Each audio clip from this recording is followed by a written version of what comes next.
আমার পরিবারের আমার মাকে দেখার মতো কেউ নাই। আমি এই রাজনীতি করে কি করবো বলেন? কাজ বলে রাজনীতি করবো? যে রাজনীতিকে মানুষ দালাল বলে, মানুষ উন্নয়ন করে না। আমি এই রাজনীতি চাই না ভাই, তাই আমি রাজনীতি ছেড়ে দিব। আমি রাজনীতি করবো না। আমি করেন মামলা করে আমি আদালত থেকে বের হওয়ার পরে আদালত থেকে আমি নিচে গেট নামিনি। আচ্ছা, মামলা করতে গেছিলাম। আমার আসামি ছিল 1 নম্বর ওবায়দুল কাদের, 2 নম্বর ছিল আপনি হলে যে প্রধান নির্বাচন কমিশনার আব্দুল আওয়াজ, এবং তারপরে মনে করেছিল আমার প্রতিদ্বন্দ্বী প্রার্থী রেজাউল করিম কানসেন, রানা সহ মোট 39 জনের নামে আমরা মামলা করেছিলাম। আওয়ামী লীগের লোকজন যারা আমাকে মারধর করেছিল, সেই মামলা করে কেবলই কোর্ট থেকে বের হয়েছে গেটে। এর মধ্যে 8-10 জন ছেলে পেলে ডাইরেক্ট আছে আমাকে মানে কলার ধরে ডাইরেক্ট হিট করলো। আপনি দেখছেন আমার মারামারি ফুটেজটা সারা বাংলাদেশের লোক আপনি দেখছেন কি হারে আমাকে মারধর করেছিল আর কি, যে ফুটবলের লাগানো ছটাইছে আমার, যে আপনারা দেখছেন। এবং কি হারে আপনি যে লোকগুলো মারধর করছে তাদের এক একটা শরীরে ওয়েট দেখছেন, যে ওয়েট গুলো আমার মতো লোক শরীর এখন বেঁচে আছে, সেটা আল্লাহ পাক কেন যে আমাকে বাঁচে রাখছে এখন বলতে আমি জানি না। শুধু মার খাওয়ার জন্য বাঁচে রাখছেন আমি তাও জানি না। যাই হোক, সেখান থেকে ওখান থেকে লোকজন করছে তুই তারেক দিয়েও গালিগালাজ কেন করছিস? আমি তাদেরকে বললাম যে আমি তারেক দিয়ে গালিগালাজ করছি, এবং আপনারা যারা মিডিয়াতে আছেন অনলাইন তারা একদিন ফলো করবেন। আমি তারেক দিয়ে কোনো গালিগালাজ করে থাকি ভিডিও ক্লিপ তো দেখাতে পারি না, অথবা বিএনপির কোন নেতা আমি গালিগালাজ করেছি। আমি অন্যায়ের মধ্যে যদি একটা অন্যায় করে থাকি সেটা রুহুল কবিরের বিরুদ্ধে একটা মামলা করেছিলাম। সেই মামলাটা আমি বলেছিলাম যে আমাকে ডিবি হারুন ট্যাপে ফেলে মামলাটা করাইছিল, এরকম মামলাটা করেছিলাম, এটা কিন্তু সেটা বলছি। এছাড়া বিএনপির কোন একটা নেতা আমি অসম্মান করে কথা বলছি, আপনারা আমাকে ভিডিও ফুটেজে দেখাবেন। এখন আমি বলে দালাল হয়ে গেছি, এখন হিরো আলম তুই করতে তুই দালাল হয়ে গেছে, তাহলে আমি দালাল হয়ে গেছি। এখন মানে বিএনপির বিরুদ্ধে কথা বলতেছি আমি দালাল হয়ে গেছি, এখন দালাল বলে আমাকে সবাই। এখন সে মামলা করে পরে আমাকে তারা কিন্তু ওকে জোর করে কেউ কান ধরে উদ্বোস করেছে, আপনি দেখছিলেন এই অবস্থায়। আমি ধরে আমাকে কিন্তু বিভিন্ন রকম মারছিলাম, এর মধ্যে ধরছিলাম, ওরা আমার কান ধরে উদ্বোস করার চেষ্টা করছে, জোরকে শ্বাসে ধরে। স্বাধীন দেশে আমরা বলেছিলাম দেশ স্বাধীন হয়ে গেছে, মনে হয় আমরা স্বাধীন হয়েছি। সেটা কোন স্বাধীন হচ্ছে আমি জানি না, আমরা স্বাধীন হতে পারছি নাকি জানি না। যখন আওয়ামী লীগ সরকার ক্ষমতায় ছিল তারা একতরফায় আদালত দখল করছে, ইউনিভার্সিটি বলেন যে কোনো প্রতিষ্ঠান তাদের দখলে ছিল। বিএনপি আসার পরে আদালত দখল করছে, কারণ আমরা বিচার করবে নিতে যাই আদালতে।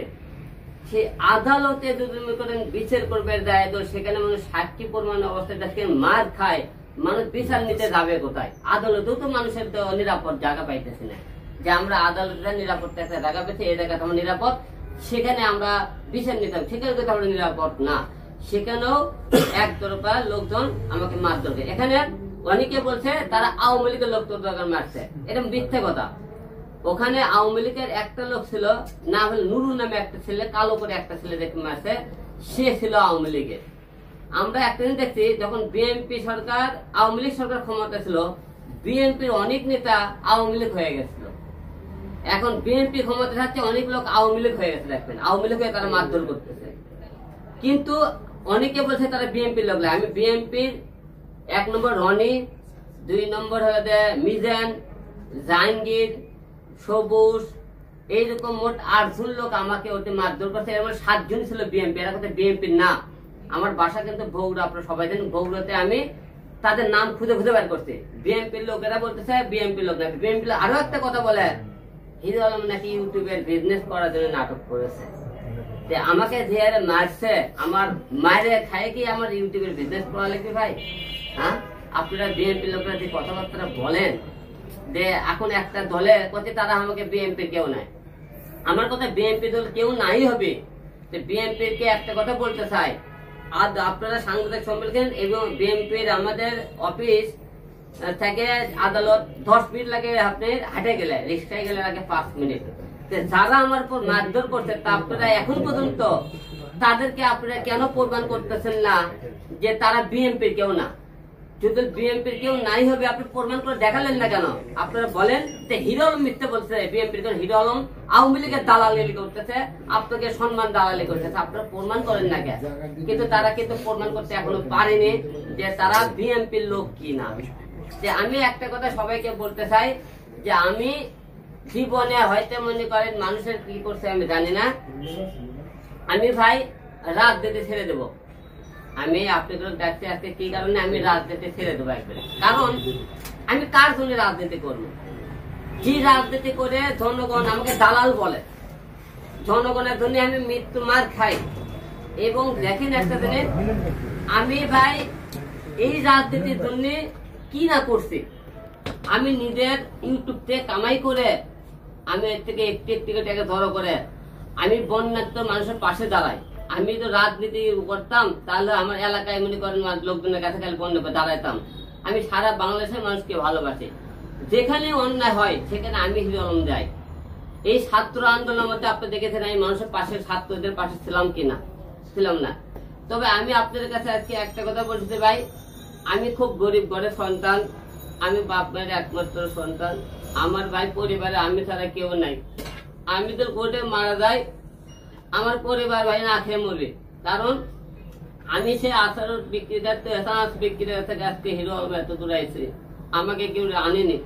আমি রাজনীতি ভালোবাসি না, রাজনীতি করি না, আমি কিন্তু কোন দলের হয়ে কাজ করি না, আমি সততার ভাষায় মানুষের পাশে দাঁড়াতে। আমি যদি বাইসাত মারা যায় ভাই, অনেকেই আমাকে অনেক রকম কথা বলতেছেন, অনেকে গালি দিচ্ছেন, আমি দালালি করতেছে। আমি ভাই আপনার কাছে ডাকতেছি, আমি জীবনে রাজনীতি করবো না, কারণ আমি কষ্ট করে কামাই করে মানুষের পাশে দাঁড়াইছে, আমার এটা অপরাধ। আমি 70% কথা বলছি অপরাধ। বিএনপির লোকেরা অন্যায় করলে কোন নাই, আমার সামনে ভাই আমাকে যদি মারধর করে, আমি যখন মেডিকেলে ছিলাম বিএনপির লোক মিজান নামে লোক একটা কুপিয়ে মারছে আমাকে মহস্থান এলাকায়, সেখান থেকে তার পাশে আর একটা লোক ছিল, সেই লোক মনে করেন পাশে তাকে মেডিকেল মেডিকেলে বিএনপির লোকটা কুপিয়ে কুপিয়ে মারছে ভাই। বিএনপির লোকের আমাকে বগুড়া মেডিকেলে, তাহলে একটা দল ক্ষমতা আসেনি, তারা কুপিয়ে মারতেছে তারা, তাহলে তারা দেশের দল ক্ষমতা আসলে কি হবে? আজকে দেখেন বিভিন্ন জায়গায় বিএনপি যখন ক্ষমতা করলো, মাছের বাজার, তারপরে মনে করেন রাস্তার মনে করেন স্ক্র্যাপ টেকা বিভিন্ন জায়গায় সে চাঁদা জোর করে গেছে। আজকে বিএনপি তুলে দেওয়ার পরে সেই জায়গাগুলো তারা দখল করছে মাছের বাজার। আওয়ামী লীগ চলে যাওয়ার পরে বিএনপি সেই আমাকে মাছের বাজার, ফুটপাটের জায়গা, তারপরে মানে দাস যে বিল্ডিং ছিল মুখে সাহেব আওয়ামী লীগ দিলে দাও, সেগুলো তারা দখল করছে। তাহলে আপনারা বলেন দেশ স্বাধীন হচ্ছে কোন জায়গা? তাহলে আমি যে বলছিলাম এক শহীদের কাছে আরেক শহীদের আসতেছে আমাদের দেশে, আপনি এই জায়গাটা খুলে গত 5 তারিখে হওয়ার পরে, আন্দোলন হওয়ার পরে থেকে সারা বাংলাদেশের লুটপাট যে ছিনতাই সব বিএনপির লোক করতেছে। আপনাকে দেখুন অনেক জায়গা আওয়ামী লীগের লোক বিএনপি হয়ে গেছে, যোগ দিচ্ছে। আমি দেখি অনেক জায়গা বিএনপির সাথে আওয়ামী লীগের যোগ দিয়ে গেছে তাদের পিঠ বাঁচানোর জন্য, তাদেরকে বাঁচানোর জন্য। তাহলে আমরা কোন জায়গাতে আছি ভাই? আমরা পৃথিবীতে আসে বাংলাদেশে স্বাধীন কোথায় হতে পারছি? আমরা স্বাধীন হতে পারিনি, আমরা এখনো অসহায় আছি। তাই আজকে বলছি আমি এই রাজনীতি কেন, কার জন্য করবো? আমার কার জন্য রাজনীতি করতে হবে? দেশের জনগণের, দেশের জনগণ তখন দালাল বললো, আমাকে মারধর করে একে একে 4 বার মার কাছে, ঢাকা 70 আসন মার কাছে, পুত্তর লাগানো আমাকে মার। আমার অপরাধটা কে ছিল? আমি অপরাধ কি করছি? বিএনপি রেডবিতে মামলা করছি, বিএনপি রেডবি সে তখন সেইটা আমি দখলবেন কথা অর্ধ অশিক্ষিত পাগল, আমি পাগল বলে অর্ধ অশিক্ষিত বলছে, তাদের বিরুদ্ধে কথা বলা যাবে না, মামলা করা যাবে না। আমি করছি সেটা আমাকে, আমরা অপরাধ হয়েছিল। আপনারা বলেন বিএনপির কোন